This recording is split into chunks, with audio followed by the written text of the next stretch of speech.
পৌরাণিক কথা মতে বসন্তকালে যে দুর্গাপুজো নিয়মরীতি মেনে অনুষ্ঠিত হয় তাই হলো বাঙালির আসল দুর্গাপুজো। কিন্তু পুরুষোত্তম প্রভু শ্রী রামচন্দ্র শরৎকালের আশ্বিন মাসে অকালে মায়ের বোধন করেছিলেন, তাই অকাল বোধন রূপে শরৎকালের আশ্বিন মাসে শারদীয়া দুর্গোৎসব পালিত হয়।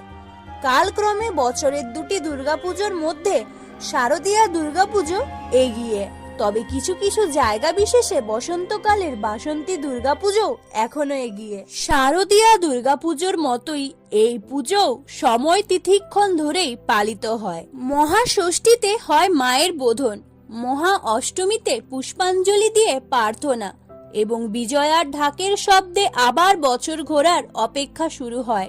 তাই আর দেরি না করে এই আলোর প্রদীপ ইউটিউব চ্যানেলটির সাথে জুড়ে থেকে 2024 সালের বাসন্তী পুজোর সম্পূর্ণ সময়তিথি